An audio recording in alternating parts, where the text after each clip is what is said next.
الحمد لله الذي هدانا لهذا وما كنا لنهتدي لولا أن هدانا الله ربي اشرح لي صدري ويسر لي أمري واحلل عقدة من لساني يفقهوا قولي ربي زدني علما۔ سورت یاسین اور اس کی 12 آیات ہم نے کل ترجمہ اور تشریح دیکھی تھی۔ آج انشاءاللہ العزیز ہم آیت نمبر 13 سے جو ہے اس کا آغاز کر رہے ہیں۔ تو آیت نمبر 13 سے لے کر 50 تک اس کا پہلے ترجمہ دیکھ لیتے ہیں، پھر اس کے بعد ہم تشریح نکات کو انشاءاللہ العزیز دیکھیں گے۔ انہیں مثال کے طور پر اس بستی والوں کا قصہ سناؤ جبکہ اس میں رسول آئے تھے۔ ہم نے ان کی طرف 2 رسول بھیجے اور انہوں نے دونوں کو جھٹلا دیا۔ پھر ہم نے تیسرا مدد کے لیے بھیجا اور ان سب نے کہا ہم تمہاری طرف رسول کی حیثیت سے بھیجے گئے ہیں۔ بستی والوں نے کہا تم کچھ نہیں ہو مگر ہم جیسے انسان، اور خدائے رحمان نے ہرگز کوئی چیز نازل نہیں کی ہے، تم محض جھوٹ بولتے ہو۔ رسولوں نے کہا ہمارا رب جانتا ہے کہ ہم ضرور تمہاری طرف رسول بنا کر بھیجے گئے ہیں، اور ہم پر صاف صاف پیغام پہنچا دینے کے سوا کوئی ذمہ داری نہیں ہے۔ بستی والے کہنے لگے ہم تو تمہیں اپنے لیے فعال بد سمجھتے ہیں، اگر تم باز نہ آئے تو ہم تم کو سنسار کر دیں گے اور ہم سے تم بڑی دردناک سزا پاؤ گے۔ رسولوں نے جواب دیا تمہاری فعال بد تو تمہارے اپنے ساتھ لگی ہوئی ہے، کیا یہ باتیں تم اس لیے کرتے ہو کہ تمہیں نصیحت کی گئی؟ اصل بات یہ ہے کہ تم حد سے گزرے ہوئے لوگ ہو۔ اتنے میں شہر کے دور دراز گوشے سے ایک شخص دوڑتا ہوا آیا اور بولا اے میری قوم کے لوگوں، رسولوں کی پیروی اختیار کر لو، پیروی کرو ان لوگوں کی جو تم سے کوئی اجر نہیں چاہتے اور ٹھیک راستے پر ہیں۔ آخر کیوں نہ میں اس ہستی کی بندگی کروں جس نے مجھ کو پیدا کیا اور جس کی طرف تم سب کو پلٹ کر جانا ہے؟ کیا میں اسے چھوڑ کر دوسرے معبود بنا لوں؟ حالانکہ اگر خدائے رحمان مجھے کوئی نقصان پہنچانا چاہے تو نہ ان کی شفاعت میرے کسی کام آ سکتی ہے اور نہ وہ مجھے چھڑا ہی سکتے ہیں۔ اگر میں ایسا کروں تو میں صریح گمراہی میں مبتلا ہو جاؤں گا۔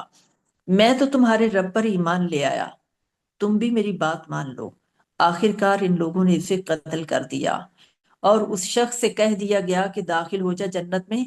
اس نے کہا کاش میری قوم کو معلوم ہوتا کہ میرے رب نے کس چیز کی بدولت میری مغفرت فرما دی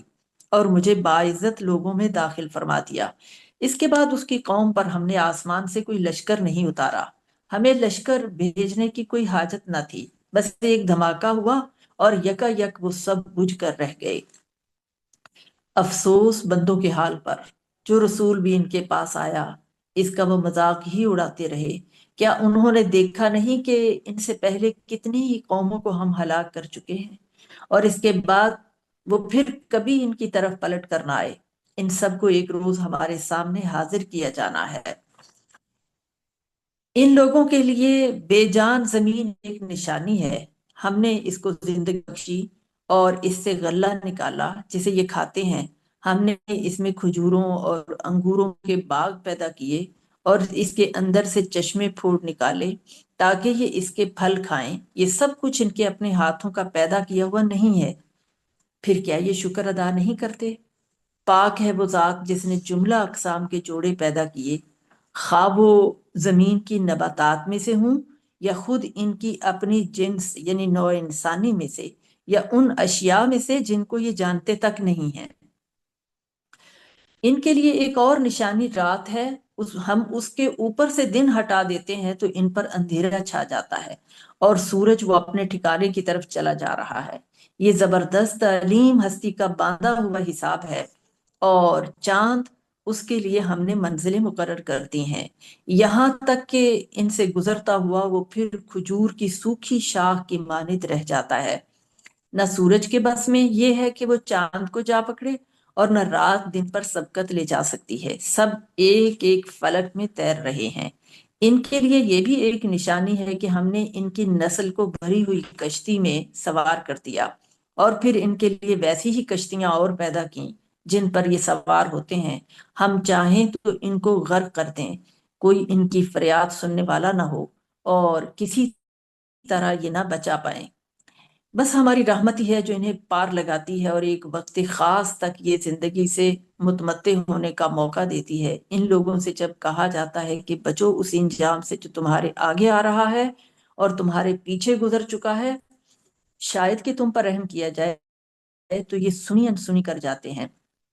ان کے سامنے ان کے رب کی آیات میں سے جو آیت بھی آتی ہے یہ اس کی طرف التفات نہیں کرتے، اور جب ان سے کہا جاتا ہے کہ اللہ نے جو رزق تمہیں عطا کیا ہے اس میں سے کچھ اللہ کی راہ میں بھی خرچ کرو، تو یہ لوگ جنہوں نے کفر کیا ہے ایمان لانے والوں کو جواب دیتے ہیں، کیا ہم ان کو کھلائیں جنہیں اگر اللہ چاہتا تو خود کھلا دیتا؟ تم تو بالکل ہی بہک گئے ہو۔ آج یہ لوگ کہتے ہیں کہ یہ قیامت کی دھمکی آخر کب پوری ہوگی؟ بتاؤ اگر تم سچے ہو، دراصل یہ جس چیز کی راہ تک رہے ہیں وہ بس ایک دھماکہ ہوگا جو یکا یک انہیں عین اس حالت میں دھر لے گا جب یہ اپنے دنیاوی معاملات میں جھگڑ رہے ہوں گے، اور اس وقت یہ وصیت تک نہ کر سکیں گے اور نہ اپنے گھروں کو پلٹ سکیں گے۔ یہ آیت نمبر 50 تک جو ہے وہ میں نے ترجمہ آپ کے سامنے اس وقت آپ کو سنا دیا ہے، اور اب ہم کوشش کریں گے انشاءاللہ العزیز کہ ان آیات کو، ان کی تفہیم جو ہے اس کو بھی ہم پورے طریقے سے کوشش کر کے سمجھنے کی کوشش کریں، اور ان آیات میں جو ابھی آپ کے سامنے تلاوت بھی ہوئی ہے، ترجمہ بھی ہوا، جس ہستی کا تذکرہ کیا ہے، اس ہستی کا حوالہ کسی چیز کے کوئی بالکل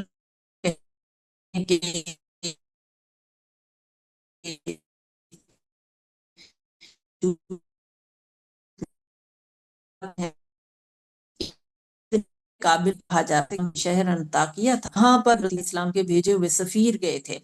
لیکن قرآن کی عبارت سے پتہ چلتا ہے کہ یہ سفیر نہیں بلکہ یہ رسول تھے، کیونکہ قرآن نے بھی ان کے لیے لفظ رسول استعمال کیا ہے۔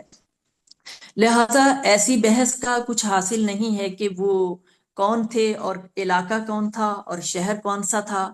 لہٰذا اصل بات یہ ہے کہ یہ بستی کوئی سی بھی ہو،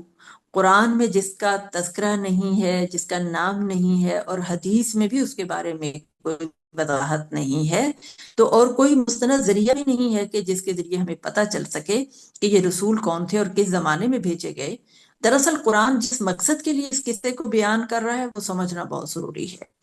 اور وہ یہ ہے کہ بستی کا کچھ بھی نام ہو، رسول کوئی سے بھی ہوں، ان کو معلوم کرنے کی خاص ضرورت نہیں ہے، بلکہ دراصل اس قصے کے ذریعے سے قریش کے لوگوں کو یہ بتانا مقصود تھا کہ تم ہٹ درمی، تعصب اور انکار حق کی اسی روش کے اوپر چل رہے ہو جس پر اس بستی کے لوگ چل رہے تھے، اور وہ پھر جس انجام سے دوچار ہوئے تم بھی اسی انجام کی آج تیاری کر رہے ہو۔ اصل میں تو بتانا یہ مقصود ہے، اور اسی کے لیے اس واقعے کو یہاں پر بیان بھی کیا گیا ہے۔ اب یہ جو رسول بھیجے گئے تھے کہ ان کے حوالے سے فرمایا گیا کہ اذ ارسلنا الیہم اثنین فکذبوہما، یعنی دو رسولوں کو بھیجا تو انہوں نے ان کو جھٹلا دیا، فعززنا بثالث، تو پھر اللہ تعالیٰ نے تیسرے کے ذریعے سے، یعنی ایک تیسرے رسول کو ان کی مدد کے لیے یا تقویت کے لیے بھیجا، تو ان لوگوں نے اس کو بھی جھٹلا دیا، فقالوا انا الیکم مرسلون، ان سب نے ان کو کہا کہ ہم بھیجے ہوئے اللہ کی طرف سے رسول ہیں۔ اب یہ جو تین رسول تھے، ان تینوں رسولوں نے یہ کہنا کہ تین رسول ایک ہی وقت میں کیوں آ گئے، تو اس کی مثال ہمیں فرعون کے وقت سے ملتی ہے کہ حضرت موسیٰ علیہ السلام کہ ان کو میری مدد کے لیے بطور رسول کے بھیج دے، تو اس طرح یہ دونوں بھی جو ہیں یہ فرعون کی طرف بھیجے گئے اور ایک ہی وقت میں تھے۔ اب اس قصے کے اندر بھی جو تین رسولوں کا تذکرہ آ رہا ہے بغیر کسی نام کے اور بغیر کسی علاقے کے اور بغیر یہ بتائے کہ وہ وقت کون سا تھا، تو اس بستی کے لوگ، یہ بستی ایک تھی یا متعدد بستیاں تھیں یا شہر تھے، جو بھی تھے، بہرحال یہ پتہ چلتا ہے کہ اس علاقے کی طرف یہ تین رسول بھیجے گئے، اور یہ ممکن ہے کہ یہ مختلف شہروں پر مشتمل ایک علاقہ ہو، اور یہ رسول جو ہیں انہوں نے اس علاقے کے اندر ان شہروں کو اپنا مرکز بنایا ہو دعوت کا، اور وہاں پر اپنی دعوت جو ہے وہ لوگوں تک پہنچانے کے لیے اب یہ 1 دن یا 2 دن کی بات نہیں ہوگی، مسلسل جد و جہد کتنے سالوں کی ان کی کوششیں ہوگی، یہ جاننا بھی ہمارے لیے ممکن نہیں ہے۔ لیکن رسول 1 دن یا 2 دن کے لیے تو آئے نہیں، ان کی وہ تو مدتوں کے لیے آئے ہیں، اور سالہا ان کی یہ کوششیں رہیں کہ وہ اپنی قوم کو ہدایت کی طرف لا سکیں، لیکن ان لوگوں نے رسولوں کی تکذیب کرنے میں بہت جلدی کی، یعنی رسولوں کو جھٹلا دیا بغیر اس بات پہ غور کیے کہ یہ رسول دراصل ان کی بھلائی کے لیے آئے ہیں، اور رسول بھی وہ ہیں جو کہہ رہے ہیں کہ ہم خالق کائنات کی طرف سے بھیجے گئے ہیں، لہٰذا اگر ہمیں جھٹلاؤ گے تو ہماری تکذیب کے پھر نتائج جو ہیں وہ تمہیں بھگتنے ہوں گے۔ اور یہ بھی نہیں بھولنا چاہیے کہ ہمارے ساتھ تمہارا جو ظالمانہ سلوک ہے، اللہ تعالیٰ کے دراصل تم غضب کو دعوت دے رہے ہو، اور کوئی بڑی بات نہیں کہ تم اللہ تعالیٰ کے عذاب کا پھر شکار ہو جاؤ، کیونکہ جب بھی قوموں کی طرف سے عذاب آیا ہے تو اس کا بنیادی سبب جو ہے وہ رسولوں کی تکذیب ہوا کرتا ہے۔ جن جن قوموں کی طرف اللہ کا عذاب آیا، یعنی ان کو ہم کہتے ہیں معذب قومیں، کہ اللہ کے عذاب کا شکار ہوئیں، تو اس کی بنیادی وجہ یہ تھی کہ انہوں نے رسولوں کی تکذیب کی۔ کسی اگر مصلح یا سفیر یا کسی دوسرے قائد یا رہنما کی اگر کوئی تکذیب کرتا ہے تو اس کے نتیجے میں قومیں یوں اللہ کے عذاب کا شکار نہیں ہوتی، بلکہ رسولوں کی تکذیب کے بعد ہمیشہ عذاب آیا ہے۔ لہٰذا یہاں سے بھی پتہ چلتا ہے کہ یہ تینوں رسول تھے، کوئی سفیر نہیں تھے۔ اور پھر اگلی آیت میں، آیت نمبر 15 میں، قالوا ما انتم الا بشر مثلنا وما انزل الرحمن من شيء ان انتم الا تکذبون۔ بستی والوں نے کہا کہ تم تو کچھ بھی نہیں ہو مگر ہم جیسے ہی انسان، اور خدائے رحمان نے ہرگز کوئی کتاب کوئی چیز نازل نہیں کی ہے، تم تو محض جھوٹ بولتے ہو۔ یہ اس بستی والوں کا اعتراض تھا، اور ایسے اعتراضات ہمیشہ ہر نبی اور رسول کے ساتھ اس کی قوم کے لوگوں نے کیے ہیں، اور جب بھی کوئی رسول آیا ہے تو قوم کے لوگوں نے یہی اعتراض سب سے بڑا گھڑا اور چھانٹا کہ آپ اللہ کے رسول کیسے ہو سکتے ہیں، آپ تو بشر ہیں، اور یہ ہو ہی نہیں سکتا کہ ایک بشر جو ہے وہ ایسی باتیں ہمیں بتائے جو کہ ہم جان ہی نہیں سکتے اور جن کو ہماری عقل قبول ہی نہیں کر سکتی۔ اور اس کی متعدد مثالیں قرآن حکیم کے اندر دیگر جگہوں پہ بھی ہمیں ملتی ہیں کہ ان قوموں نے بشریت کا جو تصور تھا کہ رسول بشر بھی ہو سکتا ہے، اس کی تکذیب کرتی کہ تم بشر ہو کے تو رسول نہیں بن سکتے ہو۔ اللہ رب العالمین نے ان اعتراضات کا قرآن حکیم کے اندر متعدد جگہوں پہ اس کے جوابات بھی دیے ہیں، اور وہ جوابات اگرچہ بہت تفصیل کے اندر ہیں، میں 1-2 جگہوں سے ہی بس بیان کر دیتی ہوں، باقی تو آپ پھر پڑھ کے بھی دیکھ سکتے ہیں، سورۃ انبیاء کے اندر، سورۃ مومنون کے اندر، سورۃ المؤمنون کے اندر، اسی طرح سورۃ القمر کے اندر، ابراہیم کے اندر، اور پھر بنی اسرائیل کے اندر بھی ہے، الانبیاء کے اندر بھی، الفرقان کے اندر، سورہ بنی اسرائیل کے اندر کئی دفعہ جو ہے یہ تذکرہ موجود ہے۔ یہ اللہ کے رسول جو آئے تو ہر قوم کی طرف، جس قوم کی طرف بھی آئے، خواہ وہ حضرت نوح علیہ السلام تھے، خواہ وہ حضرت ہود علیہ السلام تھے، حضرت صالح تھے، یا دیگر جو ہمارے انبیاء آتے رہے، تو ان کی قوموں نے یہی اعتراض چھانٹا کہ جیسے حضرت ہود علیہ السلام کے اوپر ان کی قوم عاد نے کیا کہا کہ ھذا الا بشر مثلکم یأکل مما تأکلون منہ ویشرب مما تشربون ولئن اطعتم بشرا مثلکم انکم اذا لخاسرون، کہ یہ شخص تو کچھ بھی نہیں ہے مگر ایک بشر تم ہی جیسا، کھاتا ہے وہی کچھ جو تم کھاتے ہو اور پیتا ہے وہی کچھ جو تم پیتے ہو۔ اب اگر تم نے اپنے ہی جیسے ایک بشر کی اطاعت کر لی تو تم بڑے گھاٹے میں پڑ جاؤ گے۔ اللہ رب العالمین نے کئی جگہوں پہ یہ بات جو ہے وہ فرماتی کہ اگر زمین پر فرشتے ہی چل پھر رہے ہوتے تو پھر ان کی ہدایت کے لیے فرشتے ہی بھیج دے، لیکن یہاں تو انسان بس رہے ہیں۔ انسانوں کی ضروریات اور حاجات فرشتوں سے مختلف ہیں، ان کے پاس وہ عقل و خرد جو ہدایت اور کفر کے درمیان اللہ نے اختیار کی طاقت دی ہے وہ ان کو نہیں دی ہے۔ دوسرا یہ کہ ان کے جو احساسات اور ضروریات ہیں وہ انسانوں سے مختلف ہیں، اور انسان کی ضروریات بالکل مختلف ہیں ان سے۔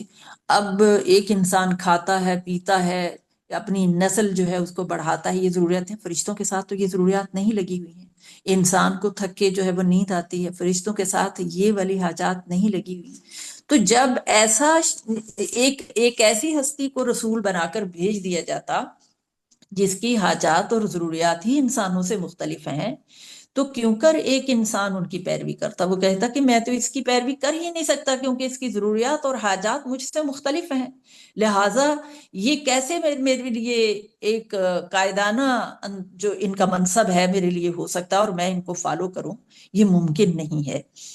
تو لہٰذا اللہ تعالیٰ نے انسانوں میں سے انسانوں ہی کو چنا اس کام کے لیے اور ان کو بیوی بچوں والا بنایا۔ وہ بازاروں میں بھی چلتے پھرتے تھے، قرآن کی آیات کو آپ پڑھیں تو یہ ساری باتیں وہاں مل جائیں گی۔ وہ بازاروں میں بھی چلتے پھرتے تھے، وہ کھاتے پیتے بھی تھے، وہ معاملات زندگی بھی کرتے تھے۔ آج یہی اعتراضات مکہ کے لوگ نبی صلی اللہ علیہ وسلم کے اوپر بھی کر رہے ہیں، کیونکہ یہ اعتراض نیا نہیں ہے،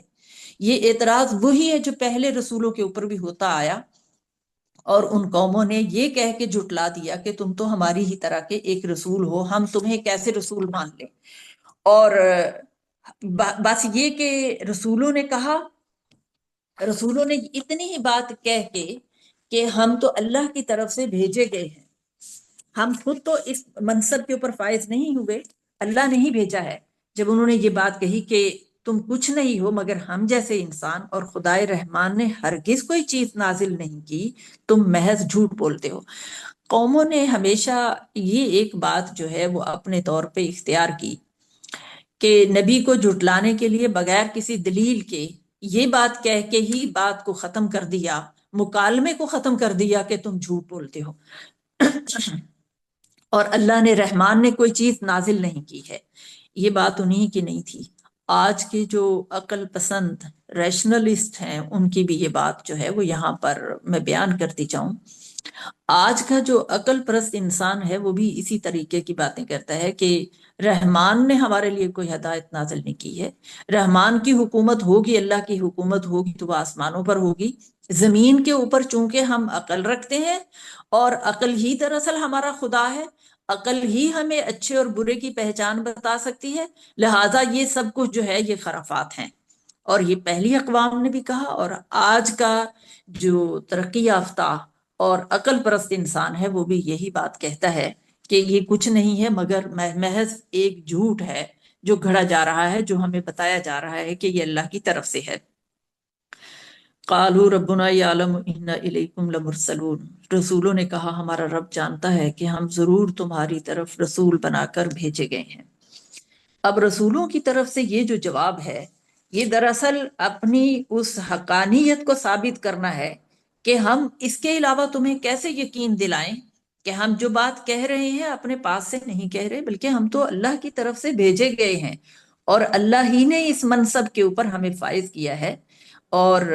یہ کہنا کہ رحمان نے کوئی چیز نازل نہیں کی ہے یہ سراسر غلط ہے۔ ہمارا رب جانتا ہے کہ ہم تمہاری طرف رسول بنا کر بھیجے گئے ہیں، یہ ان کے اس اعتراض کا جواب بھی ہے۔ ایک مفہوم یہ بھی ہے کہ تم ہمارے بارے میں جو چاہو خیال کرو، اور بے شک ہماری طرف جھوٹ کی نسبت جس طرح سے جی چاہتا ہے کرو، ہم تمہیں روک نہیں سکتے۔ ظاہر ہے جس طرح کے الزامات لگانا چاہتے ہو ہم تمہاری زبانیں تو بند نہیں کر سکتے ہیں، لیکن یہ بات یاد رکھو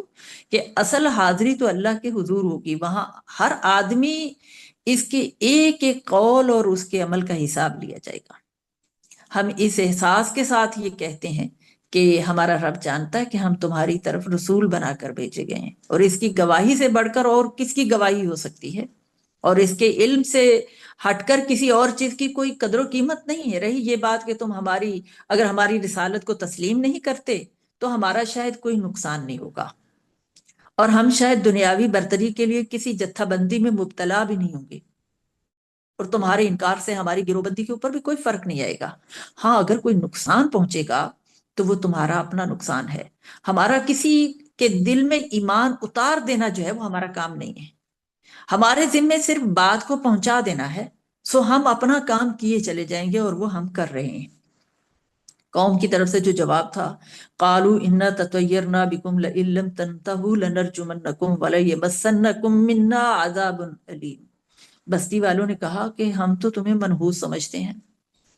اگر تم باز نہ آئے تو ہم تمہیں سنسار کر دیں گے، اور تمہیں ہمارے ہاتھوں بڑی دردناک سزا جو ہے وہ ملے گی۔ یہ تطیر کا لفظ جو استعمال ہوا ہے، اس کے معنی ہے فعل بد لینا یا کسی کو منحوس سمجھ لینا۔ جب بھی کسی قوم کی طرف اللہ تعالیٰ کے کوئی نبی یا رسول تشریف لائے، تو قوم نے حتی الامکان نبی کی دعوت کو تو قبول نہیں کیا، کہ ہر ممکن طریقے سے اسے جھٹلایا، ناکام کرنے کی کوشش کی۔ اور صرف مخالفت یہاں تک نہیں، بلکہ انہوں نے اذیت رسانیاں، تکلیفیں دینا شروع کی، اور یہ سارے سلسلے آپ دیکھتے ہیں کہ مکہ کے اندر نبی صلی اللہ علیہ وسلم کے ساتھ بھی روا رکھے جا رہے ہیں۔ اسی لیے اس بستی والوں کا واقعہ بیان کیا جا رہا ہے کہ دیکھیں انہوں نے جو سلوک کیا، آج وہی تم اس کے ساتھ سلوک کر رہے ہیں۔ تو یہاں تک مخالفت تک تو بات تھی، لیکن اس سے آگے بڑھ کے اذیت رسانی کا جو عمل ہے اس کو بھی تیز تر کر دیا گیا۔ اور جب اس سے بھی بات بنتی نظر نہ آئی، تو پھر کیا ارادہ کیا کہ اللہ کے نبی کو، اس کے رسول کو ہی قتل کر دیا جائے، قتل کے منصوبے تک بننے لگ گئی۔ یہی منظر ہم مکہ کے اندر بھی دیکھ رہے ہیں کہ اذیت رسانیوں کے بعد بھی ان کی تسلی نہیں ہوئی، تو پھر آپ صلی اللہ علیہ وسلم کے قتل کے منصوبے جو ہیں وہ ہونے لگ گئے۔ اب یہ جو قتل کے منصوبے ہیں یہ کیوں کر ہونے لگے؟ کیونکہ وہ یہ سمجھتے تھے کہ اللہ کے بارے میں تو جو ان کے خیالات تھے کہ اللہ ہے تو صحیح، لیکن وہ اس کائنات کو جس طریقے سے سنبھالے ہوئے ہے، بس اس کا عالم بالا کے اوپر اختیار ہے، اس زمین کے اوپر اس کے اختیارات نہیں ہیں۔ اس زمین کے اوپر جو ہماری ضروریات اور حاجات ہیں، اس کے حوالے سے ہمارے اپنے گھڑے ہوئے دیوی دیوتا ہیں، ہمارے اپنے وہ مصنوعی خدا ہیں جن کے ساتھ اپنی عقیدت باندھ لی ہے، لہٰذا اللہ تعالیٰ کا اس میں کوئی عمل دخل نہیں ہے۔ اور پھر رسول اور نبی جو بھی ان کی طرف یہ دعوت لے کر آئے کہ یہ سب جھوٹے ہیں، اور اللہ ہی کا اختیار عالم بالا کے اندر بھی ہے اور اس دنیا کے اندر بھی ہے، لہٰذا اسی ایک رب کی عبادت کرو۔ تو اس کے اوپر جو عام طور پہ ہم دیکھتے ہیں تمام اقوام کے اندر، کہ انہوں نے کہا کہ اس کے اوپر ہمارے ان بتوں کی پھٹکار پڑ گئی ہے، ہمارے بتوں کو چونکہ اس نے ناراض کر دیا ہے، لہٰذا اس کے اوپر ان کی جو پھٹکار ہے وہ پڑ گئی ہے، اور ان قریب ان کا انجام یہ ہے کہ ان کو ہم قتل کر دیتے ہیں۔ یہ بات ہم اس لیے بھی کہہ رہے ہیں کہ حضرت موسیٰ اور ہارون علیہ السلام کے حوالے سے فرعون کے بھی یہی الفاظ تھے، اور وہ یہ کہتا تھا کہ وَلَقَدْ أَخَذْنَا آلَ فِرْعَوْنَ بِالسِّنِينَ وَالنَّقْصٍ مِّنَ الثَّمَرَاتِ لَعَلَّهُمْ يَذَّكَّرُونَ فَإِذَا جَاءَتْهُمُ الْحَسَنَةُ قَالُوا لَنَا هَٰذِهِ وَإِن تُصِبْهُمْ سَيِّئَةٌ يَطَّيَّرُوا بِمُوسَىٰ وَمَن مَّعَهُ، کہ ہم نے قوم فرعون کو قحط اور پھلوں کی کمی میں مبتلا کیا تاکہ وہ نصیحت حاصل کریں، تو جب ان کے پاس حالات اچھے ہو جاتے تو کہتے کہ یہ تو ہمارا حق ہی ہے، اور اگر ان پر کوئی آفت یا مصیبت پہنچتی تو اس کو موسیٰ اور اس کے ساتھیوں کی نحوست قرار دیتے تھے۔ تو یہی بات یہاں پر اس قوم کے لوگوں نے، اس بستی کے لوگوں نے کہنا شروع کیا، تو رسولوں نے جواب دیا قالوا طائرکم معکم ان ذکرتم بل انتم قوم مسرفون، کہ رسولوں نے جواب دیا کہ تمہاری نحوست تمہارے ساتھ ہے، کیا یہ باتیں تم اس لیے کرتے ہو کہ تمہیں نصیحت کی گئی ہے، بلکہ تم تو حد سے گزر جانے والے ہو۔ یہاں جو لفظ طائر ہے اس کے بارے میں اگرچہ پہلے ہم بات کر چکے ہیں کہ فعل بد کے لیے اور نحوست کے لیے یہ لفظ استعمال ہوتا ہے، اور ہمارے مفسرین نے اس کو نوشتہ تقدیر کے لیے بھی بولا ہے، تو گویا نوشتہ تقدیر ہر ایک کے ساتھ لگا ہوا ہے۔ رسولوں نے جواب دیا کہ تمہارے ساتھ جو کچھ ہو رہا ہے اسے تم دوسروں کی نحوست بتانے کی بجائے اپنے اندر تلاش کرو، اور تمہیں تلاش کرنا چاہیے، کیونکہ ہر انسان اپنے اعمال کے نتیجے میں اور اپنی قسمت کے احوال سے گزرتا ہے۔ تمہاری بدبختی کے اسباب خود تمہارے اندر موجود ہیں، تم اللہ تعالیٰ کی بے شمار نعمتیں ہیں جن کو استعمال کر رہے ہو، لیکن اس کے احسانات کا شکر ادا نہیں کرتے، اور پھر اعتراف بھی نہیں کرتے۔ نعمتیں تمہیں اللہ کی طرف سے ملی ہوئی ہیں، اور اس کی تخلیق کے نتیجے میں تم دنیا میں آئے ہو، لیکن تم اپنی نسبت اپنے خالق اور مالک کی طرف کرنے کی بجائے ان مصنوعی قوتوں کی طرف کرتے ہو جن کا ان احسانات کے ساتھ کوئی تعلق ہی نہیں ہے۔ لہذا تمہاری نحوست در حقیقت تمہارے انہی عقائد، یہ جو برے عقائد ہیں اور یہ جو برے اعمال ہیں ان کا نتیجہ ہے۔ تو آیت کے آخری حصے میں پھر فرمایا کہ تم اللہ کے رسولوں کو اپنی شامت اعمال کا ذمہ دار اس لیے گردانتے ہو کہ انہوں نے تمہیں آئینہ دکھانے کی کوشش کی ہے۔ یہ کہتے تھے نا کہ بل انتم قوم مسرفون، کہ تم حد سے گزر گئے ہو. تو اللہ کے نبی جو ہے وہ انہیں اس بات کے اوپر احساس دلا رہے ہیں کہ تمہارا رویہ حد سے گزرا ہوا ہے. ہم نے تو اتنا ہی کیا ہے کہ تمہیں تمہارا آئینہ دکھایا ہے. اب تمہارے احوال پر تنقید کرتے ہوئے تمہارے اصل امراض جو ہیں ان کی ہم نے نشاندہی کی ہے. اب تم اپنا چہرہ آئینے میں دیکھ کے تو خود ہی جو ہے وہ ہمارے در پہ ہو گئے ہو. تو یہ تو بڑی زیادتی کی بات ہے. پھر اس کے بعد ہم دیکھتے ہیں کہ اگلی آیت میں 20 اور 21 میں فرمایا کہ وجاء من اقصى المدینة رجل یسعى قال یا قوم اتبعوا المرسلین اتبعوا من لا يسألكم اجرا وهم مهتدون. اور شہر کے آخری کنارے سے ایک شخص دوڑتا ہوا آیا. اس نے کہا ہے میری قوم کے لوگوں، رسولوں کی پیروی کرو ان لوگوں کی جو تم سے کوئی صلہ نہیں مانگتے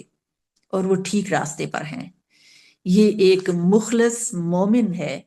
اور یہ کیسے اور کہاں سے آیا، تفصیلات تو ظاہر ہمارے پاس ایسی نہیں ہیں، لیکن پتہ یہ چلتا ہے کہ رسولوں کی دعوت کے نتیجے میں جہاں مخالفین بھی تھے تو وہاں دعوت حق کو قبول کرنے والے لوگ بھی موجود تھے. اب چونکہ ان رسولوں کے قتل کا پورا منصوبہ بن رہا ہے، ان کی مخالفت اتنی بڑھ چکی ہے، ہر شہر اور ہر جگہ پہ یہ باتیں عام ہو رہی ہیں کہ ان رسولوں کو قتل کر دیا جائے. تو ایسے میں جوش ایمان سے ایک مومن شخص جو ہے وہ شہر کے کسی گوشے سے اٹھا، جو ہمدرد بھی تھا، قوم کا ہمدرد بھی تھا اور ان رسولوں کا بھی ہمدرد تھا. اور وہ بھاگتا ہوا آیا تاکہ وہ ان لوگوں کو حقیقت بتلا سکے. اب اس شخص کے بارے میں جو اس کی خصوصیات ہیں، میں نے اگرچہ یہاں پر آپ کے ساتھ شیئر بھی کی ہیں کہ اگر ہم دیکھ لیں کہ اس کی خصوصیات کیا کیا تھیں تو آپ کے سامنے آ جائے گی. کہ پہلی بات تو یہ ہے کہ یہ داعی اللہ جو تھا، یہ مومن شخص جو تھا، اس کے اندر 10 صفات کا تذکرہ جو ہے وہ یہاں ہمیں ملتا ہے. پہلی بات تو یہ آتی ہے کہ وہ سچا جنتی مومن داعی اللہ تھا، اللہ کی طرف دعوت دینے والا تھا، کسی اور کی طرف دعوت دینے والا نہیں تھا. دوسری چیز جو آتی ہے وہ ہمیشہ جو داعی اللہ ہوتا ہے، جو مومن ہوتا ہے، رجل یسعی کا لفظ ہے نا، تو اس سے پتہ چلتا ہے کہ وہ ہمیشہ مستعد رہتا ہے، وہ کبھی سست نہیں ہوتا اپنی کوششوں میں، وہ بھاگ بھاگ کر اس راستے کے اوپر چلنے والا ہمیں نظر آتا ہے. اور تیسری خصوصیت یہ ہے کہ خود عمل کرنے والا ہوتا ہے اور دوسروں کو بھی اس کی طرف دعوت دیتا ہے. وہ جو فرمایا کہ وہ مالی اللہ اعبد الذی فطرنی،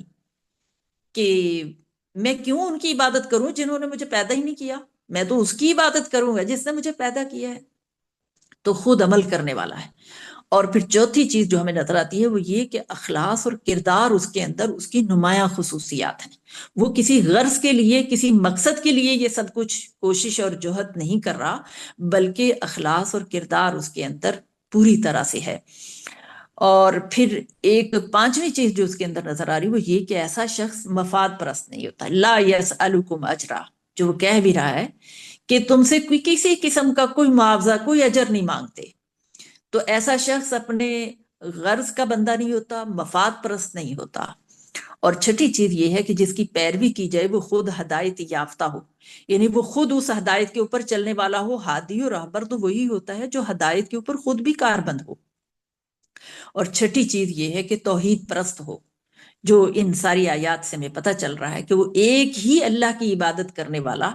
اور پھر جیسے ہمیں آیت نمبر 23 کے اندر پتہ چل رہا ہے. اور پھر اگلی بات جو آتی ہے وہ اپنی ہدایت کے بارے میں فکر مند رہتا ہو، اسے ہمہ وقت فکر ہو. آیت نمبر 24 کے اندر آپ اس کو دیکھیں گے. اور پھر آٹھویں بات جو آتی ہے وہ دعوت میں حکمت سے کام لیتا ہو، بے حکمتی سے کام لینے والا نہ ہو، محض جوش کی نظر اپنی ساری کوششیں کر کے تو ڈھیر نہ ہو جائے، بلکہ حکمت کے ساتھ، تدبر کے ساتھ جو ہے وہ کام لینے والا ہو. یہ آیت نمبر 25 سے پتہ چلتا ہے. اور پھر نامی جو بات ہمیں پتہ چلتی ہے وہ درد دل رکھتا ہو، اپنی قوم کا سچا خیر خواہ ہو، خود غرض نہیں ہوتا. یہ آیت نمبر 26 سے ہمیں پتہ چلتا ہے. اور 10ویں جو چیز ہے وہ یہ کہ وہ صاحب استقامت ہوتا ہے. آیت نمبر 18 سے یہ پتہ چلتا ہے.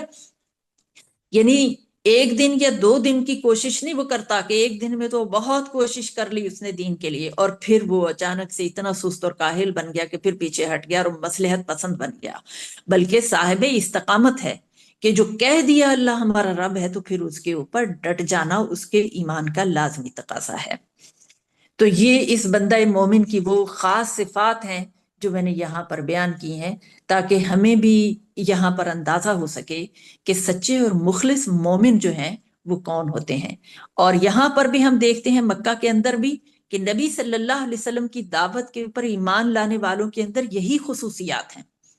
وہ ثابت قدم بھی ہیں، وہ سچے بھی ہیں، وہ مخلص بھی ہیں، وفاشار بھی ہیں، اور بعمل بھی ہیں۔ یہ ساری کی ساری خصوصیات ہمیں ان تمام مومنین کے اندر جو ہے وہ نظر آ رہی ہے۔ تو لہٰذا یہ الامین بھی ہیں، الصادق بھی ہیں، نیتوں کے اندر اخلاص بھی رکھتے ہیں، بے غرض بھی ہیں، پاکیزگی کی تصویر بھی نظر آتے ہیں۔ اور پھر سورۃ یاسین کی جو 22 نمبر آیت ہے کہ وَمَا لِيَ لَا أَعْبُدُ الَّذِي فَطَرَنِي وَإِلَيْهِ تُرْجَعُونَ، اور میں کیوں نہ بندگی کروں اس ہستی کی جس نے مجھ کو پیدا کیا ہے اور تم سب اسی کی طرف لوٹائے جاؤ گے۔ قوم نے ملامت کی ہے، اور اس ملامت کا جواب جو ہے وہ ان الفاظ میں دیا جا رہا ہے کہ اللہ تعالیٰ کا یہ جو مخلص بندہ ہے وہ اپنی تقریر کے جواب میں جب قوم کی طرف سے ملامت ہو رہی ہے تو اس کا جواب کس انداز سے دے رہا ہے؟ اس بپھری ہوئی قوم کو اپنی اس مخلصانہ دعوت کا انداز جو ہے وہ دیکھیے کتنا زبردست ہے کہ اس دعوت کو قبول کرنے کے حوالے سے ان کی کسی ملامت کے آگے وہ کوئی مصلحت پسندی کا انداز اختیار نہیں کر رہا، بلکہ وہ یہ اس انداز سے کہہ رہے کہ انہوں نے تو یہ کہا کہ ہمیں تو یہ لگتا ہے کہ تم نے کوئی ساز باز کر رکھی ہے، کہ ان رسولوں کے تم کوئی ایجنٹ ہو، کہ تم نے باہم کچھ طے کر رکھا ہے۔ لیکن وہ بندہ اپنے اس اخلاص کو اسی طریقے سے اپنی قوم کے سامنے پیش کرتا ہے کہ کہ تمہاری ملامت اپنی جگہ اور تمہارا دین آبائی جس کے اوپر تم تعصب کے ساتھ ڈٹے ہوئے ہو، تم مجھے آخر بتاؤ کہ آخر اس میں کیا قباحت ہے، آخر اس ذات کی میں بندگی کیوں نہ کروں جس نے مجھے پیدا کیا ہے۔ یہ بہت بڑی دلیل ہے اپنی قوم کے سامنے کہ وہ ذات جس نے مجھے پیدا کیا ہے میں اس کی بندگی کیوں نہ کروں، یہ میرا خالق اور مالک بھی ہے، آخر اس کی بندگی کرنے میں مجھے کیوں آپ ملامت کرتے ہو؟ تم تو اپنے مصنوعی معبودوں کو پکار رہے ہو اور ان کی بندگی بجا لا رہے ہو، جبکہ انہوں نے نہ تمہیں پیدا کیا نہ تمہاری ضروریات زندگی وہ فراہم کرنے میں ان کا کوئی حصہ ہے۔ تو بجائے اس کے کہ تم اپنے رویے کے اوپر نادم ہو، آخر تم میرے اوپر ملامت کیوں اس طرح کر رہے ہو جبکہ میں اس کی عبادت کر رہا ہوں جس نے مجھے پیدا کیا ہے۔ پھر آیات 23 اور 24 ہیں اتخذ من دونه آلهة ان يردن الرحمن بضر لا تغن عني شفاعتهم شيئا ولا ينقذون انی اذا لفی ضلال مبین، کیا میں اس کے علاوہ دوسروں کو معبود بناؤں؟ اگر خدائے رحمان مجھے کوئی تکلیف پہنچانا چاہے تو نہ ان کی شفاعت میرے کسی کام آ سکتی ہے اور نہ ہی وہ مجھے چھڑا سکتے ہیں، بے شک میں اس وقت ایک سری گمراہی میں ہوں گا۔ اللہ کے ساتھ جن کو شریک ٹھہرایا جا رہا ہے یہ ان کے اوپر دراصل ایک تنقید ہے کہ اگر تمہارے کہنے کے مطابق میں ایسا ہی کر لوں جیسا تم کہہ رہے ہو کہ میں اس ذات کی بندگی کے اندر دوسرے لوگوں کو بھی شریک ٹھہرا دوں حالانکہ پیدا اسے ایک نے مجھے کیا ہے، تو پھر میری جو بے بسی ہے اس کا حال کیا ہوگا کہ اللہ تعالیٰ پھر مجھے جو تکلیف یا نقصان پہنچانا چاہے گا میری کوئی سفارش کرنے والا بھی وہاں نہیں ہوگا، مجھے کوئی وہاں سے چھڑا نہیں سکتا اور کوئی میرے کسی کام نہیں آ سکتا۔ اگر وہ مجھے سزا دینا چاہے تو وہ مجھے اس کی سزا سے چھڑا نہیں سکتے۔ اس کے باوجود اگر میں ایسا کروں یعنی غیر اللہ کو کسی بھی غیر اللہ کو اللہ کے ساتھ معبود ٹھہرا لوں تو یہ ایک ایسی کھلی ہوئی گمراہی ہے جس کے لیے میرے پاس کوئی عذر نہیں ہے، کوئی میرے پاس دلیل نہیں ہے، محض وہم کی بنیاد پہ ایسا ہو رہا ہے۔ انی آمنت بربکم فاسمعون، بے شک میں تمہارے رب پر ایمان لے آیا ہوں پس تم میری بات سنو۔ یہ بہت اہم بات ہے کہ اس نے ان کے ان اعتراضات کا اور ان کی اس ملامت کا جواب بہت زبردست طریقے سے دیا ہے۔ یہ نہیں کہا کہ میں اپنے رب پر ایمان لاتا ہوں، کہا تمہارے رب پر ایمان لاتا ہوں، یعنی میرا پیدا کرنے والا بھی وہی ہے اور تمہارا پیدا کرنے والا بھی وہی ہے، میرا رب بھی وہی ہے اور تمہارا رب بھی حقیقی رب وہی ہے۔ باقی یہ جو تم نے رب بنا رکھے ہیں یہ مصنوعی ہے اور یہ جھوٹے ہیں، سب کچھ یہ سارا جھوٹ ہے جو تم نے گھڑ رکھا ہے۔ حقیقی رب وہ ایک ہی ہے جو میرا بھی رب ہے اور تمہارا رب بھی ہے۔ تو میری ہمدردی اور خیر خواہی جو ہے وہ یہی ہے کہ تم اسی کی طرف آ جاؤ اور ان رسولوں کو سنسار نہ کرو، ان کو قتل نہ کرو۔ یہ کتنا بڑا جاہلی تعصب ہے کہ محض اپنے اس تعصب اور دشمنی کی بنیاد پہ تم رسولوں کو قتل کرنے کے در پہ ہو گئے ہو۔ یا آخر کون سی کوئی دلیل ہے کہ جس کی بنیاد پہ ان کو قتل کر رہے ہو؟ وہ تمہارے رب کی طرف ہی تو تمہیں دعوت دے رہے ہیں۔ پھر اس کا ایک مطلب یہ بھی مفسرین نے لیا ہے کہ اس مخلص انسان کا خطاب قوم سے نہیں بلکہ اللہ تعالیٰ کے رسولوں سے ہے، تو دونوں معنی مراد لیے جا سکتے ہیں۔ بہرحال اس کے بعد اس کو قتل کر دیا گیا، اور قتل کرنے کے بعد جو اس سے خطاب کیا گیا ہے اس کا تذکرہ اگلی آیات کے اندر آ رہا ہے کہ قیل ادخل الجنہ قال یا لیت قومی یعلمون بما غفر لی ربی وجعلنی من المکرمین۔ اس شخص سے کہہ دیا گیا کہ جنت میں داخل ہو جا، اس نے کہا کاش میری قوم کو معلوم ہوتا کہ میرے رب نے کس چیز کی وجہ سے مجھے بخش دیا اور مجھے باعزت لوگوں میں داخل کر دیا۔ راہ حق میں یہ شہید جو ہے اللہ کے ہاں پہنچ گیا ہے، اور اس کی جو بشارت اس کو دی گئی ہے اس کو یہاں پر نقل کیا گیا ہے۔ جو کلام کا اسلوب ہے اس سے پتہ چلتا ہے کہ وہ مخلص انسان جو شہر کے کسی دور دراز گوشے سے بھاگتا ہوا آیا تھا قوم کو سمجھانے کے لیے، تو اس کی بات کو قبول کرنے کی بجائے ظالموں نے اسے قتل کر دیا، اور اس کا خون گرتے ہی زمین پر اللہ تعالیٰ نے اس کی اس عظیم شہادت کو قبول کر لیا، اور حکم دیا گیا کہ ہمارے اس مخلص بندے کو جنت میں داخل کر دو۔ الفاظ سے تو یہی کچھ ظاہر ہو رہا ہے۔ اب اس راہ حق کے شہید کو فی الواقع جنت میں داخل کر دیا گیا، تو یہ کوئی پہلا واقعہ نہیں ہے کہ یعنی موت سے ہمکنار ہوتے ہی، شہید ہوتے ہی وہ جنت میں داخل کر دیا گیا، بلکہ آن حضرت صلی اللہ علیہ وسلم کی ارشادات سے بھی معلوم ہوتا ہے کہ جنگ احد کے شہداء کو بھی پرندوں کی شکل میں جنت میں رکھا گیا ہے، اور انہیں آزادی بخشی گئی ہے کہ جنت میں وہ جہاں چاہیں جائیں اور جنت کے جو پھل کھانا چاہیں وہ کھائیں۔ اور اس کا مطلب یہ بھی ہے کہ وہ آج بھی اللہ تعالیٰ کی جنت میں غذا دیے جا رہے ہیں، جو قرآن حکیم سے ہی وہم یرزقون، انہیں رزق دیا جا رہا ہے۔ بعض لوگ یہ بھی بات کرتے ہیں کہ چونکہ ابھی تو عالم برزخ ہے اور جنت میں کیسے داخل ہو گئے، تو بہرحال بہت ساری تفصیلات اس حوالے سے بھی موجود ہیں کہ عالم برزخ میں بھی ان کی قبروں کو جنت کے گوشوں میں سے گوشہ بنا دیا جاتا ہے، اور جنت کی نعمتیں ان تک پہنچائی جاتی ہیں۔ شہید کی جو فضیلت ہے اس کو مد نظر رکھیں تو یہ ساری باتیں جو ہیں یہ اسی طرح سے اس حقیقت کی طرف ہمیں متوجہ کرتی ہیں کہ بعض شہداء جو ہیں ان کو جنت میں ان کا ٹھکانہ دکھا دیا جاتا ہے، بعض کو مطمئن کر دیا جاتا ہے کہ جنت ہی دراصل ان کا ٹھکانہ ہوگا، اور یہ تمام باتیں جو ہیں دراصل ہمیں احادیث سے پتہ چلتی ہیں۔ فرشتوں کے ذریعے سے دخول جنت کی خوشخبری ان کو دی جاتی ہے، اور جنت کا مشاہدہ کروایا جاتا ہے۔ یہ ساری چیزیں جو ہیں وہ شہداء کے مرتبوں کے اعتبار سے ان کے ساتھ یہ معاملات پیش آتے ہیں۔ تو بہرحال یہ مخلص بندہ جو قتل کر دیا گیا تھا یہ مرد مومن تھا، اور کمال اخلاق کا یہ بندہ تھا، اتنا زبردست اخلاق جس کی ابھی میں نے یہ ساری صفات جو ہیں وہ آپ کے سامنے رکھیں۔ اگر دیکھا جائے تو جنت میں داخل ہونے کے بعد تو وہ جا کے اللہ تعالیٰ سے شکایات کرتا کہ میری قوم نے جو ہے وہ مجھے مار دیا، میرا کیا قصور تھا، اور اب اس بدلے میں اس قوم کو جو ہے وہ پکڑا جائے۔ لیکن انسانی نقطہ نگاہ سے دیکھا جائے تو یہی کچھ ہو سکتا تھا، لیکن دوسری طرف ہم دیکھتے ہیں کہ وہ اللہ تعالیٰ سے اس قوم کی شکایت نہیں کر رہا، کوئی بد دعا نہیں کر رہا، بلکہ اس کا جو بلند اخلاق ہے اس کو دیکھیں کہ جذبہ انتقام میں مبتلا ہونے کی بجائے وہ اپنی قوم کی ہمدردی اور غمگساری کے جذبے میں ڈوبا ہوا ہے، اپنی قوم کا پھر بھی غم اپنے دل میں پالے ہوئے ہے، اور کہتا کیا ہے کہ کاش میری قوم کو معلوم ہو جاتا کہ میرے رب نے ایمان کی وجہ سے مجھے کیسے کیسے اعزازات سے نوازا ہے، میری مغفرت فرما دی ہے، اور میرا مستقبل جو ہے وہ اتنا درخشاں کر دیا ہے، اور ہو سکتا ہے کہ وہ میرے انجام سے باخبر ہو کر ایمان کا راستہ اختیار کر لے، یعنی اگر ان کو میرے اس انجام کا پتہ چلے تو ہو سکتا ہے کہ وہ ایمان لے آئیں۔ یہ ایک سچے دائی اور ایک بندہ مومن کے خیالات ہیں جن کو یہاں پر نقل کیا گیا ہے کہ وہ کس طرح سے ایک بہترین سیرت و کردار کا مالک ہوتا ہے، ایک بہترین قلب اور دماغ اپنے اندر رکھتا ہے، اس کے خیالات کتنے پاک ہوتے ہیں۔ پھر اس کے بعد فرمایا کہ وما انزلنا علی قومہ من بعدہ من جند من السماء وما كنا منزلین ان كانت الا صیحة واحدة فاذا هم خامدون۔ اب اس کے بعد اس کی قوم پر ہم نے آسمان سے کوئی لشکر نہیں بھیجا، اور نہ ہی ہمیں کسی لشکر کو بھیجنے کی ضرورت تھی، بس ایک ڈانٹ تھی اور یکا یک وہ سب بجھ کر رہ گئے۔ رسولوں کو جھٹلانے والوں کا انجام، اور اس بندہ مومن کو قتل کرنے والوں کا انجام، جن کے اوپر ہر حجت تمام کر دی گئی تھی، آخر کار ان کا یہی انجام تھا۔ اور یہ ایک قوم کا نہیں بلکہ ان تمام اقوام کے یہ انجام ہوئے جنہوں نے یہاں تک انتہا کی۔ اب اس بندہ مومن کو وہ تو شہادت کے مرتبے پر فائز ہو گیا،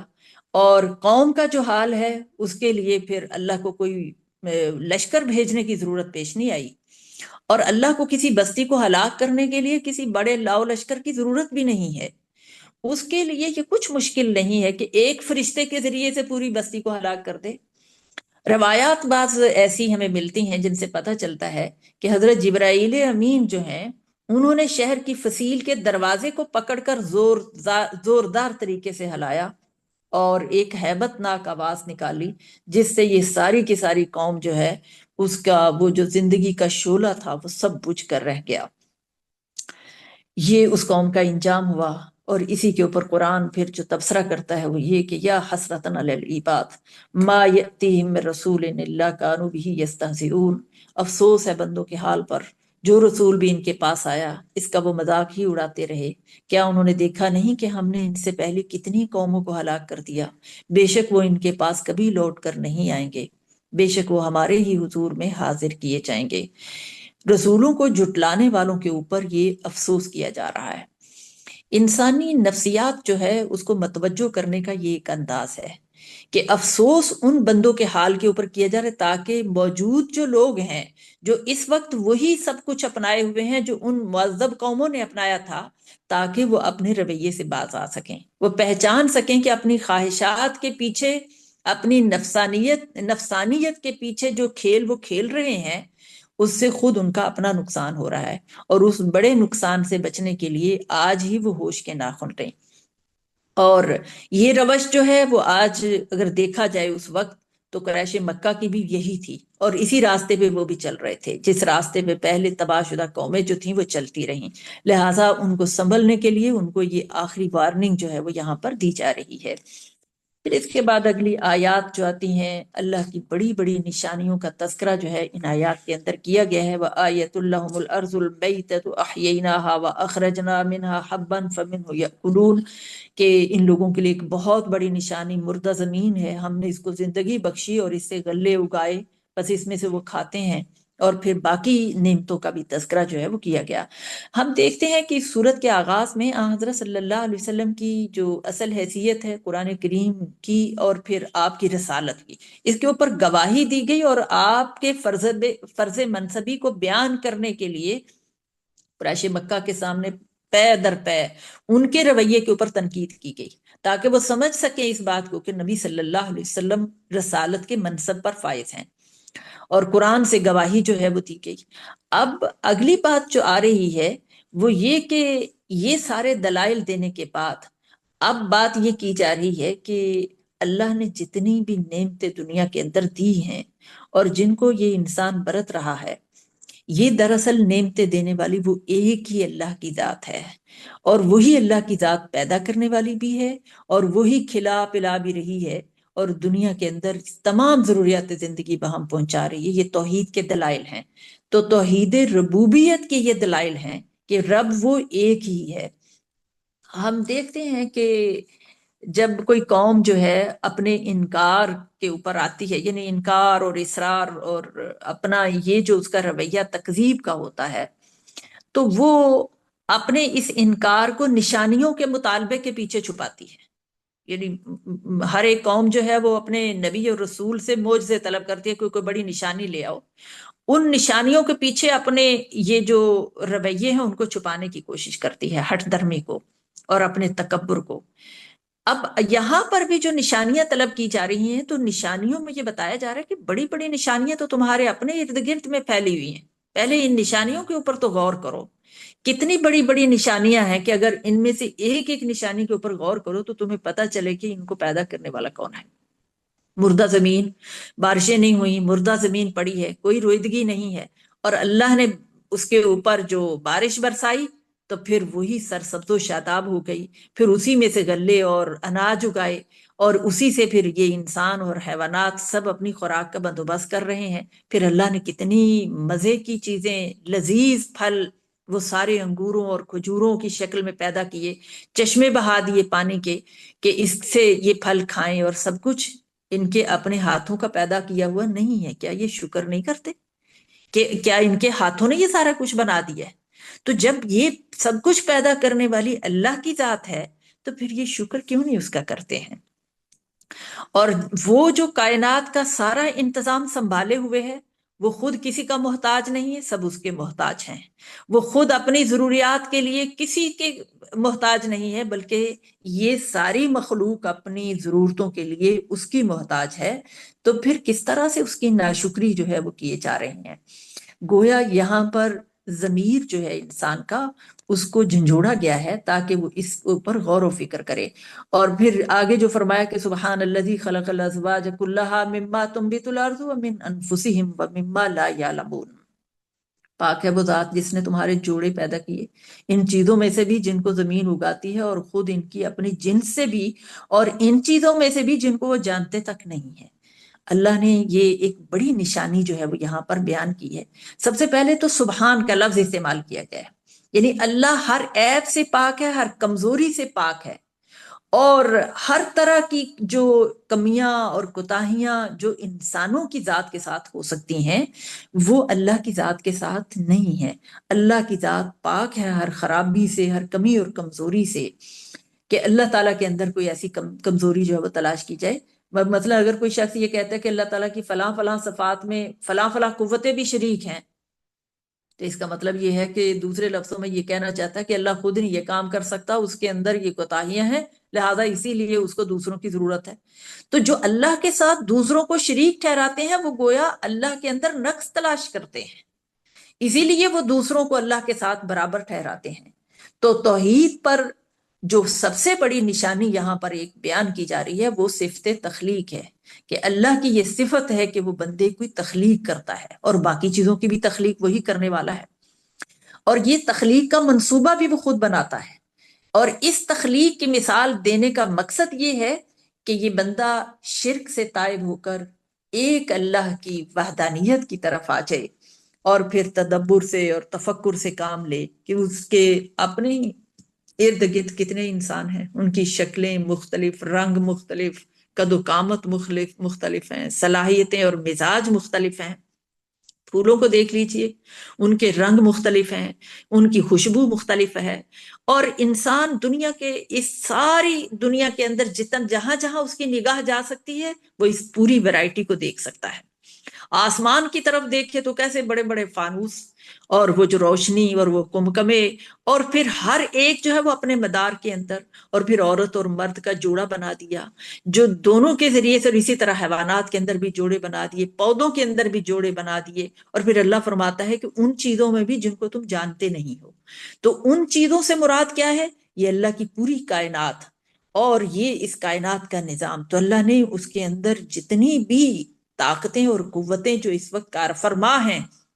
ان سب کے حوالے سے بھی ان کو زوج کا لفظ دے دیا کہ ان کے اندر بھی نر اور مادہ جو ہے رکھے، اور ان طاقتوں کی وجہ سے نئی چیزیں جو ہیں وہ تخلیق ہو رہی ہیں، اور یہ سب اللہ کا بنایا ہوا منصوبہ ہے۔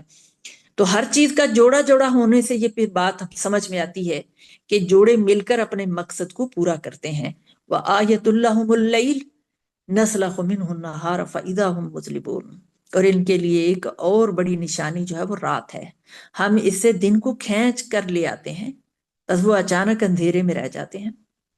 رات اور دن یہ بڑی نشانیاں ہیں، اس سے استدلال کیا گیا ہے توحید کے اوپر کہ دن اور رات یہ اتنی بڑی بڑی نشانیاں کہ کیسے دن جو ہے وہ آتا ہے ایک دم، جو دیکھتے ہی اندھیرا چھٹتا ہے اور دن روشن ہو جاتا ہے، اور اسی طریقے سے دھیرے دھیرے وہی روشنی جو ہے وہ تاریکی کی طرف چلی جاتی ہے۔ یہ بڑی نشانیاں ہیں، اور وہ ایک اللہ ہے جو ان سب کو اسی طریقے سے باندھے ہوئے ہے، اور اس کے نظام کے یہ سب تابع ہیں۔ والشمس تجری لمستقر لها ذلك تقدیر العزیز العلیم، اور سورج اپنے ایک معین مدار کے اندر گردش کرتا ہے، اور یہ زبردست علیم ہستی کا باندھا ہوا حساب ہے۔ سورج اور بہت بڑا روشنی کا منبع، یہاں دراصل وہ جو سورج کی پوجا کرنے والے ہیں یہ ان کو بھی متوجہ کرنا ہے کہ ذرا اس آفتاب کو دیکھو، اس سورج کو دیکھو کہ اپنا حجم، اپنی طاقت اور اس کی جو وسعت اور اس کی روشنی یہ ساری چیزیں جو ہیں ان سب کو دیکھو، لیکن وہ اپنے ہی مدار کے اندر گھوم رہا ہے، اور اس کی مجال نہیں ہے کہ کسی دوسرے کے مدار میں چلا جائے۔ یہ اللہ علیم و عزیز اور العلیم دو صفات اللہ کی بیان کی گئی ہیں کہ اس زبردست اور علیم ہستی کا باندھا ہوا یہ نظام ہے جس کے اندر یہ پرویا ہوا ہے۔ اور اسی طریقے سے پھر آگے یہ بات فرمائے گی کہ والقمر قدرناہ منازل حتی عاد کالعرجون القدیم للشمس ينبغي لها ان تدرك القمر ولا الليل سابق النهار وكل في فلك يسبحون۔ چاند بھی، اس کی بھی منزلیں اللہ نے طے کر دی ہیں، اور یہاں تک کہ وہ کھجور کی پرانی ٹہنی کے مانند ہو کر رہ جاتا ہے جس کو ہم حلال کہتے ہیں، اور نہ سورج کی مجال ہے کہ وہ چاند کو جا پکڑے، اور نہ رات اور دن پر سبقت لے جا سکتی ہے، اور سب اپنے اپنے مدار کے اندر فی فلکی یسبحون، اپنے اپنے مدار کے اندر گھوم رہے ہیں۔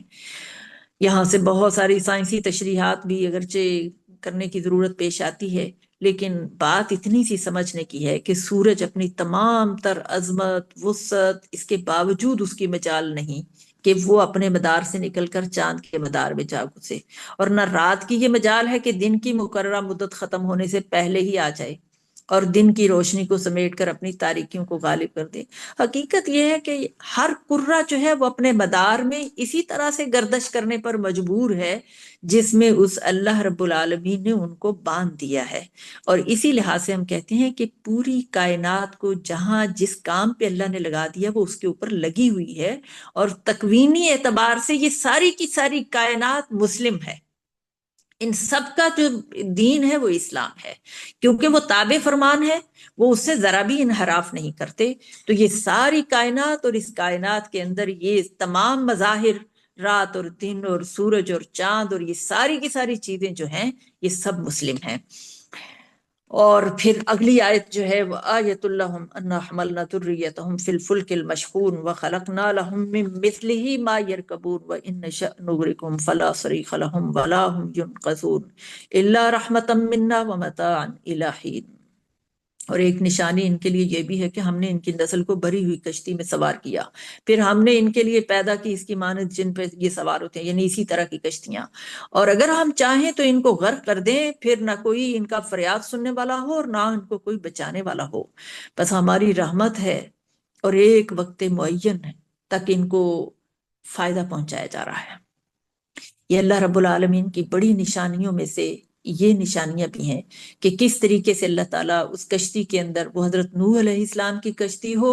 یا اس کے بعد کی جو انسان نے جتنی بھی کشتیاں اور جس انداز سے بنائی ہیں، یہ اللہ رب العالمین عقل سے تو کام لیا، لیکن اللہ ہے جو ان کشتیوں کو ان ہواؤں کے اور اس پانی کے دوش پہ چلا رہا ہے۔ اگر وہ چاہے تو ان کو ڈبو دے، کوئی اس کو چیلنج کرنے والا نہیں ہے۔ وہ غرق کرنا چاہے تو وہ ایک آن میں ہی کن کہہ دے اور ہو جائے، اور اللہ کی رحمت ہے کہ اس نے ایک مقرر وقت تک کے لیے انسان کو مہلت دی ہے کہ وہ ان تمام چیزوں سے اپنے فائدے سمیٹ سکے۔ کتنی بڑی رحمت ہے، مومن اور کافر ہر ایک کو وہ یہ سارے فائدے جو ہیں وہ دیے جا رہا ہے۔ وَإِذَا قِيلَ لَهُمُ اتَّقُوا مَا بَيْنَ أَيْدِيكُمْ وَمَا خَلْفَكُمْ لَعَلَّكُمْ تُرْحَمُونَ، اور جب ان سے کہا جاتا ہے کہ ڈرو اس چیز سے جو تمہارے آگے اور تمہارے پیچھے ہے اور شاید کہ تم پر رحم کیا جائے۔ یا انسان کے جو بگڑنے کا جو مسئلہ ہے اس کو بیان کیا گیا، اور اس کے بگاڑ کی مثال ہے۔ انسان کے بگاڑ کی جو انتہا ہے وہ تو یہ ہے کہ وہ نہ دوسروں کے انجام سے عبرت حاصل کرتا ہے، اور نہ آئندہ آنے والا جو انجام ہے اس کے اندر اس کو کوئی تشویش ہوتی ہے کہ میرا آئندہ مستقبل کیسا ہوگا۔ حیوانوں کی طرح زندگی گزارتا ہے، اور بس کھانے اور پینے سے، یہ منہ مارنے سے اس کو فرصت ہی نہیں ہے، اور کسی بات کی ہوش ہی نہیں ہے کہ گزشتہ اقوام نے یہ رویہ اپنایا تھا تو ان کا انجام کیا ہوا، اور اس بات پہ ذرا کان دھرنے کو تیار نہیں ہے کہ موت کے بعد آخر ایک اور زندگی جو ہے اس کے اندر مجھے پہنچنا ہے، اور وہاں جو میرے ساتھ سب کچھ پیش آنے والا ہے اس کا خوف اور اس کا جو ڈر ہے وہ آج سے ہی اپنے دل کے اندر پیدا کیا جائے اور اس کی تیاری کی جائے۔ تو گویا دونوں اندیشے، ماضی کے بھی اور مستقبل کے بھی، یہ انسان کو راہ راست پر رکھتے ہیں، اور اسی جانب اللہ تعالیٰ نے یہاں پر متوجہ کیا ہے۔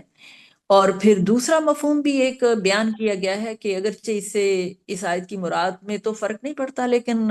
حوالے ضرور بدل جاتے ہیں، لہٰذا ہمیں اس میں اتنی بحث میں تو پڑھنے کی ضرورت نہیں ہے، ایک سیدھا سادہ جو مفہوم سمجھ میں آ رہا ہے وہی ہمارے لیے کافی ہے۔ وَمَا تَأْتِيهِم مِّنْ آيَةٍ مِّنْ آيَاتِ رَبِّهِمْ إِلَّا كَانُوا عَنْهَا مُعْرِضِينَ،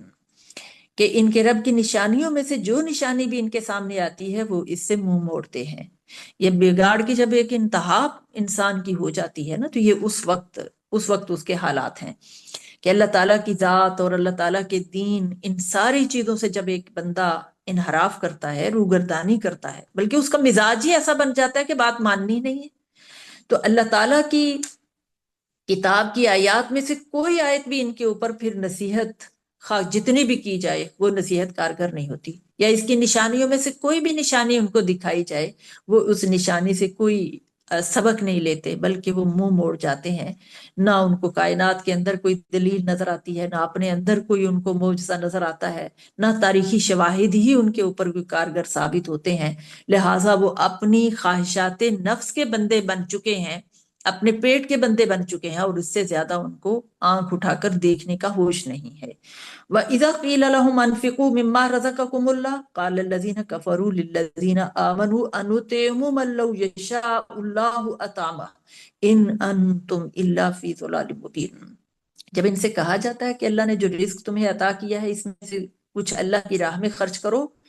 جن لوگوں نے کفر کیا وہ ایمان لانے والوں سے کہتے ہیں کہ کیا ہم ان لوگوں کو کھلائیں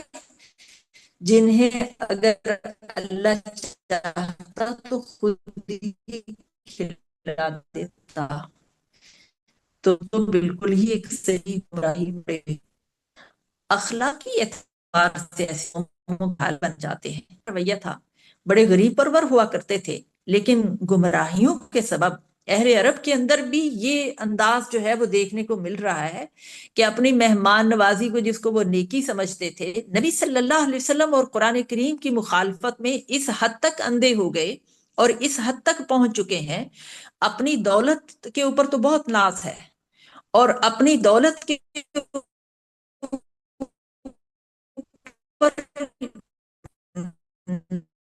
ناز کے ساتھ ساتھ ہمیں تو یہ دولت وہ بندوں کے اوپر بھی کر دیتا ہے اس وقت دبکے ہیں جن کے پاس 2 وقت کے کھانے کی روٹی نہیں ہے، آخر ان کو خود اللہ تعالیٰ نے کیوں نہیں کھلایا؟ اور اگر اللہ نے نہیں کھلایا تو ہماری کیا ذمہ داری ہے کہ ہم ان کو کھلائیں؟ اگر وہ خود ہی ان کو فاقوں میں دیکھنا چاہتا ہے تو ہم کیوں کھلائیں ان کو؟ یہ اس طرح کے اعتراضات تھے کہ گویا وہ اپنی دولت کو یہ سمجھ بیٹھے ہیں کہ یہی دولت ان کی اپنی قوت بازو کے نتیجے میں ان کو ملی ہے، اور جو غریب ہیں ان کا قصور خود، گویا وہ اللہ کے اوپر یہ بڑا الزام لگا رہے ہیں کہ ان کی غربت کی وجہ گویا اللہ خود ہے، اگر وہ چاہتا تو وہ ان کو بھی کھلا دیتا۔ یہ بات صرف انہی کی نہیں ہے، یہ بات آج کے بھی جو بڑے ترقی یافتہ اور بڑے وہ دوسرے جو کہتے ہیں کہ جدیدیت کا شکار ہیں، ان کے اندر بھی یہ والی جو سوچ ہے یہ پائی جاتی ہے۔ آپ جتنی جدید تہذیبیں اور جدید نظریات آئے ہیں ان کے اندر بھی اس چیز کو آپ دیکھتے ہیں کہ یہی بات وہاں کہہ دیتے کہ ان کو ہم کیوں کھلائیں، ان کو کھلانا ہوتا تو اللہ کھلا دیتا۔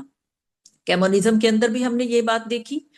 اگرچہ انہوں نے مساوات کا نعرہ لگایا لیکن مساوات کو پھر کس طریقے سے خود اس کی دھجیاں بکھیری۔ آج کا کیپٹلزم جو ہے، سرمایہ دارانہ نظام، اس کے اندر بھی یہی ہے کہ غریب مرتا ہے تو مرے، ہمیں اس کے کھلانے کی کیا ضرورت ہے، ہاں ہماری دولت جو ہے اس کو بڑھنا چاہیے۔ وَيَقُولُونَ مَتَىٰ هَٰذَا الْوَعْدُ إِن كُنتُمْ صَادِقِينَ۔ ٹائم پورا ہو چکا ہے، بہرحال اس باقی حصے کو انشاءاللہ العزیز ہم کل پورا کریں گے۔ اللہ تعالیٰ ہمیں پوری توفیق دے، اور آج جو ہم نے سمجھا ہے اللہ تعالیٰ اس کے مطابق ہمارے عمل کو ڈھال دے۔ یہ قرآن ہمارے عمل کا حصہ بنے تو تبدیلی تب ممکن ہے، اللہ تعالیٰ واقعتاً ہمارے دل و نگاہ کو بدل دے۔ وآخر دعوانا ان الحمد للہ رب العالمین۔ السلام علیکم ورحمۃ اللہ وبرکاتہ۔